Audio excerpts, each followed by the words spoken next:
திட்டமிட்டு படிப்பு திறனாய் ஆரம்பமே.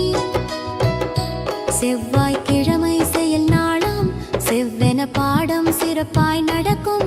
புதன்கிழமை புத்தி பெருக்கும், புது புது கற்றல் பொலிவாய்